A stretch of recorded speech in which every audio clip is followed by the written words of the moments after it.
a long time ago, I had a big, fat Greek wedding. Now my daughter is all grown up. Hope you applied to some local colleges, too. Why do parents always say dream big when they really mean not too big? Ian and I are just trying to find a minute to ourselves. How about another date tonight? And afterward, satin, slippery like an eel. You're welcome. Shave everything. So, how was it like coming back for the second film? It was great.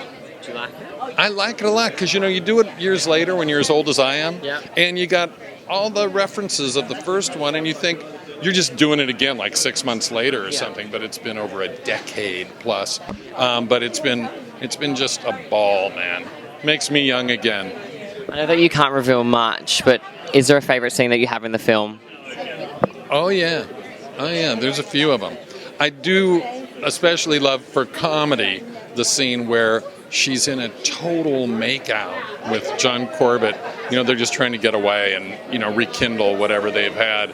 And Dad comes up to the window and knocks on and interrupts their makeout session. It's pretty funny. Hi. Lovely to meet you. Costa here from A Screen Scoop. Thank you. So the first film was made in 2002. Yes. What took you so long to bring the sequel on screen? Well, the truth is that I had written at the end of the first film that I was a mom, but the truth, really sad truth, is that I was in a private struggle to become a mom. But then the happiest thing happened, and I became a mom. And on my daughter's first day of kindergarten, I got the idea for the sequel because I realized I've morphed into my own suffocating Greek parents.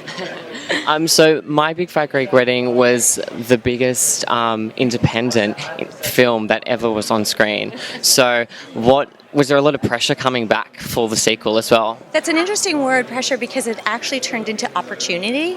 When I got back to Hollywood, it's like every door opened, and I had the incredible good fortune to work when I wanted and to be a parent when I wanted. But once I got the idea for the sequel, I couldn't deny that I had to sit and write it. And I wrote it very quickly, but then didn't show it to anybody for over a 4-year period. I'm a little bit of a perfectionist. My parents came to live with us. Yeah. Wow. And that was it. All I did was watch their dynamic, and I was like, I'm finished. I've got the script. Yeah. Got it. Okay, so your parents were actually in this film as well. Yeah. So how was that like working with them? My parents are in all my movies, and my dad now will say to me, no, put the camera over here. This is my good side. I think that's with all Greeks. They have that good side, bad side. Also, what can audiences expect finally to view the film in cinemas? I think it's the same brand of comedy. It is the type of thing where I say, come, laugh with me, but never let's laugh at them. Okay. Does that make sense? Yes, it makes sense. I do believe that I've learned a lesson that everybody sees their family in my family, and I'm very touched by that. Great. Thank you so much for your time. Even though I'm taking a step back, I will always be right here. Why aren't you in Greek Club? Every day of my life is Greek Club. We come from a long line of strong women. Remember, Paris, protect the Polaki. Eyes open, knees shut. If your knees are open, shut your eyes.